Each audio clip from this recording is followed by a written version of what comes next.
Hello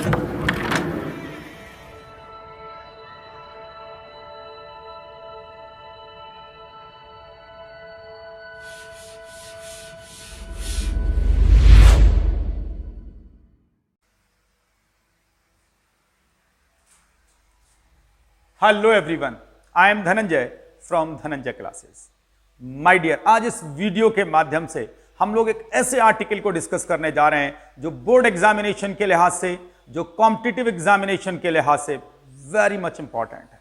बहुत ज्यादा ये हमारे एग्जामिनेशन में आता है। अब आप सोच रहे होंगे सर कौन सा एक आर्टिकल है आज के वीडियो में।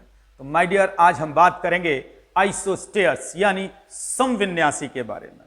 क्या होते हैं समविन्यासी, आइए कोशिश करते हैं इसे जानने की।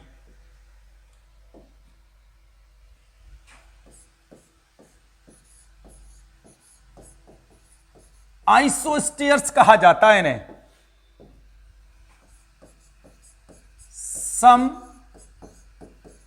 समविन्यासी क्या होते हैं समविन्यासी? तो परिभाषित करते हैं इनको जल्दी से। वे अणु अथवा आयन जिनमें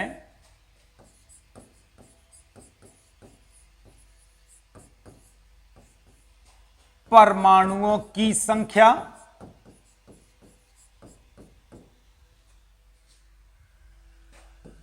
इलेक्ट्रॉन की संख्या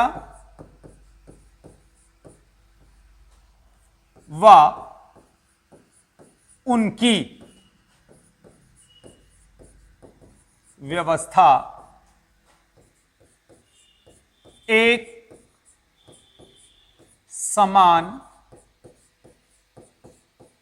होती है। समविन्यासी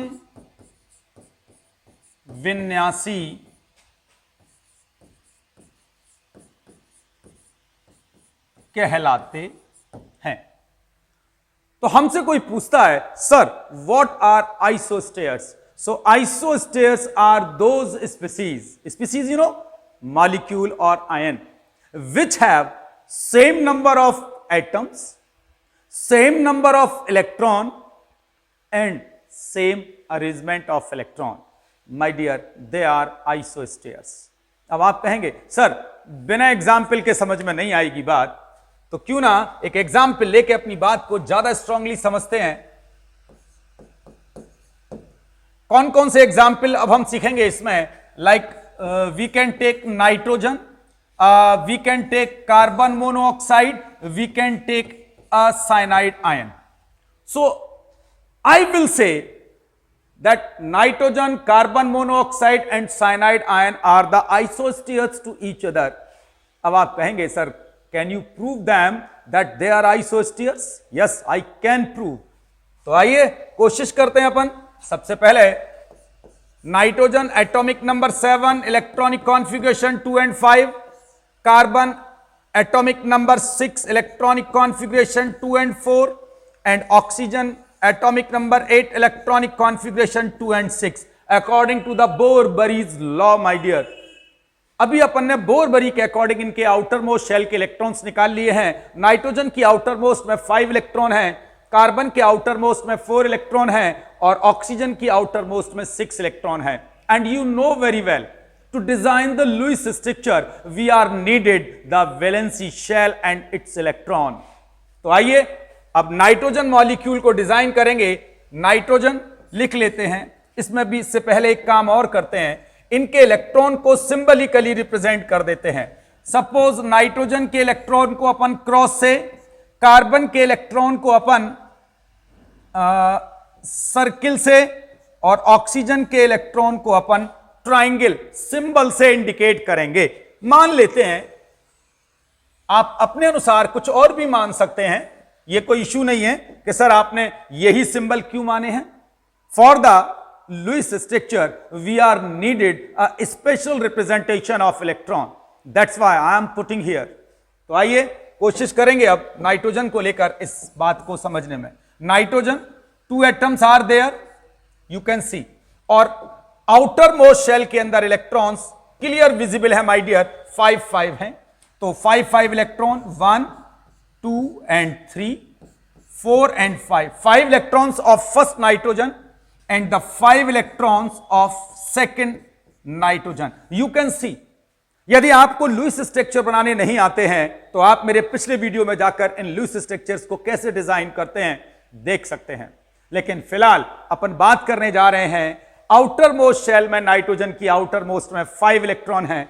सो आई एम पुटिंग हियर, आप जानते हैं वैलेंसी, किसी भी आउटर मोस्ट शेल की जो वैलेंसी शेल होती है या किसी एटम की जो वैलेंसी शेल होती है वही डिजाइन करती है उसके लुईस स्ट्रक्चर को। तो ऑक्टेट कंप्लीट करने के लिए, ऑक्टेट मींस वाहिदतम कक्षा में 8 इलेक्ट्रॉन पूरे करने के लिए दोनों को क्लियर विजिबल है 3 इलेक्ट्रॉन्स की नीड है। तो दोनों नाइट्रोजन 3 इलेक्ट्रॉनों का साझा कर लेते हैं। देख सकते हैं आप बाई दिस डायग्राम, मैं इसको एक बॉक्स में बंद कर दे रहा हूं जिससे आप समझ सकें कि इनमें 3 इलेक्ट्रॉन की शेयरिंग हो गई। तो यदि मैं इसके बॉन्ड फॉर्मेशन की बात करता तो नाइट्रोजन, दूसरा नाइट्रोजन और इनके बीच क्लियर विजिबल है 1 2 और 3 बॉन्ड आएंगे क्योंकि 3 इलेक्ट्रॉन की sharing you can see here. अब चेक करते हैं कार्बन मोनोऑक्साइड के स्ट्रक्चर को, तो लिख लेते हैं कार्बन और ऑक्सीजन। आउटर मोस्ट शेल के अंदर दोनों पे चेक करेंगे, कार्बन की आउटर मोस्ट में 4 हैं और ऑक्सीजन की आउटर मोस्ट में 6 इलेक्ट्रॉन है माय डियर। उम्मीद है आप मेरी बात समझ पा रहे हैं। यदि समझ पा रहे हैं तो अब इन दोनों को 10 इलेक्ट्रॉन आउटर में 4 आउटर में 6 को इस प्रकार अरेंज करना है कि कार्बन और ऑक्सीजन दोनों पर 8 इलेक्ट्रॉन यानी उनकी ऑक्टेट कंप्लीट हो जाए। तो आइए मेरे साथ किस प्रकार से करते हैं इनके इलेक्ट्रॉन्स को। कार्बन की आउटर में यू कैन सी 4 इलेक्ट्रॉन्स हैं, 1 2 3 and 4। माफी चाहूंगा, कार्बन के इलेक्ट्रॉन को हमें सर्किल से इंडिकेट करना है। तो 1 2 3 and 4 इलेक्ट्रॉन्स ऑफ कार्बन, और ऑक्सीजन की आउटर मोस्ट शेल के अंदर 6 इलेक्ट्रॉन है।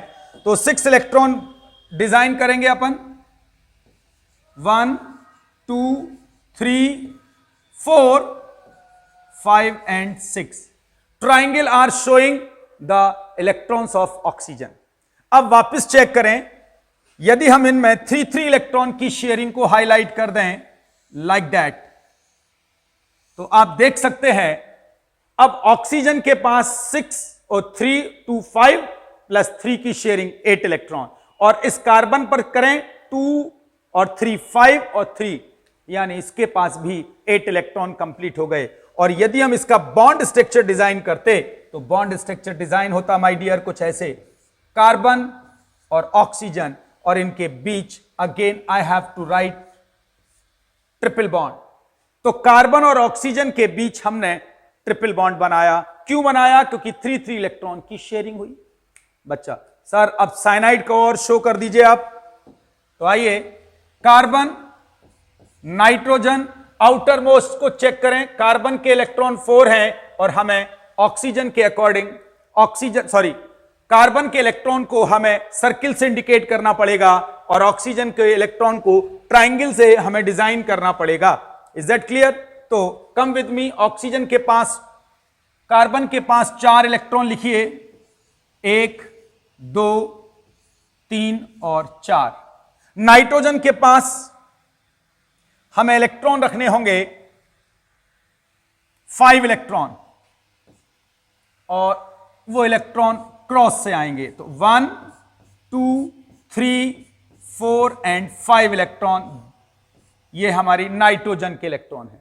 लेकिन गौर करिए, इस पर एक नेगेटिव साइन भी है, नेगेटिव साइन। और नेगेटिव साइन किस बात का इंडिकेशन है? कि इसने एक इलेक्ट्रॉन कहीं से एक्स्ट्रा इलेक्ट्रॉन एक्सेप्ट कर रखा है। तो उस इलेक्ट्रॉन को हम एक अलग कलर से इंडिकेट कर देते हैं जिससे हम ज्यादा खूबसूरती से समझ सकें। और इसके ऊपर एक माइनस का मार्क भी लगा देते हैं, जो इस बात को बताएगा कि साइनाइड के अंदर कार्बन ने एक एक्स्ट्रा इलेक्ट्रॉन ले रखा है, जिसकी वजह से इस पर नेगेटिव चार्ज आया है। अब दोनों के ऑक्टेट कंप्लीट कर लेते हैं। तो गौर से देखिए, दोनों के ऑक्टेट कंप्लीट हो गए हैं by the sharing of again 3 electron. उम्मीद है आपको मेरी बात क्लियर हो गई होगी। तो इस कार्बन के पास चेक करें 3 और 2 5 और 3 8 इलेक्ट्रॉन। इस नाइट्रोजन पर चेक करें 3 और 2 5 अपने और 3 शेयरिंग से आ गए। और यदि हम इसका बॉन्ड फॉर्मेशन शो करें तो कार्बन और नाइट्रोजन, और इनके बीच again you can see triple bond is there plus carbon पर नेगेटिव चार्ज। तो आप देख सकते हैं क्या कि जो मैंने डेफिनेशन में बात बताई थी, अब एक एक करके उसको हाईलाइट कर रहा हूं। नंबर 1, परमाणुओं की संख्या समान होनी चाहिए। तो चेक करें, इस पर 2 एटम हैं, इस पर 2 एटम हैं और इस पर 2 एटम हैं। उम्मीद मेरी बात क्लियर, पहली बात क्लियर हुई। अब नंबर ऑफ इलेक्ट्रॉन चेक करेंगे माय डियर हम दोनों पर। Number of total electron nitrogen पर चेक करें माय डियर्स, नाइट्रोजन पर। तो नाइट्रोजन पर, एक नाइट्रोजन पर 7 इलेक्ट्रॉन होते हैं, तो 2 नाइट्रोजन पर मिलकर टोटल इलेक्ट्रॉन हो गए हैं 14 इलेक्ट्रॉन। Getting my voice? अभी बात करेंगे कार्बन और ऑक्सीजन पर। कार्बन पर एटॉमिक नंबर 6 के अकॉर्डिंग टोटल नंबर 6 और ऑक्सीजन पर टोटल इलेक्ट्रॉन्स 8। तो 8 + 6 अगेन 14 इलेक्ट्रॉन। अब कार्बन और नाइट्रोजन पर चेक करें, कार्बन का एटॉमिक नंबर 6 यानी इलेक्ट्रॉन 6 माय डियर, समझ रहे हैं आप मेरी बात को। और यदि अपन ऑक्सीजन पर चेक करें तो ऑक्सीजन पर, सॉरी नाइट्रोजन लेना है हमें, तो कार्बन पर 6 और नाइट्रोजन पर 7। तो 7 + 6 कितने इलेक्ट्रॉन हो गए हैं? 7 + 6 प्लस वो नेगेटिव चार्ज जो इसने एक इलेक्ट्रॉन एक्सेप्ट करके लिया था, 1 इलेक्ट्रॉन। Total electron 14। तो आपने देखा कि समविन्यासी होने के लिए 3 चीजों का होना जरूरी था। नंबर 1, उन सभी पर नंबर ऑफ एटम सेम होने चाहिए। नंबर 2, उन एटम के अंदर जो प्लेसमेंट ऑफ इलेक्ट्रॉन है, जो अरेंजमेंट ऑफ इलेक्ट्रॉन है, दैट शुड बी सेम। सभी के पास ट्रिपल बॉन्ड है, एक जैसे कोवैलेंट बॉन्ड्स हैं। और सबसे आखिरी, वो जो भी स्पीसीज है, वो अणु है या आयन है, उस पर total number of electron should be same. तो नाइट्रोजन मॉलिक्यूल पर टोटल 14 इलेक्ट्रॉन, कार्बन मोनोऑक्साइड पर टोटल 14 इलेक्ट्रॉन और साइनाइड आयन पर टोटल 14 इलेक्ट्रॉन हैं। सो उम्मीद है माय डियर अब आप सीख गए होंगे आइसोस्टेयर्स क्या होते हैं। और अभी भी आपको ऐसा लगता है कि आपको कोई स्ट्रेस आ रहा है तो आप कमेंट करके मुझसे पूछ सकते हैं। मैं कोशिश करूंगा आपको आपके कमेंट्स के आंसर देने के लिए। अपनी वाणी को यहीं विराम दूंगा, फिर मिलूंगा एक नए वीडियो के साथ। तब तक के लिए नमस्कार।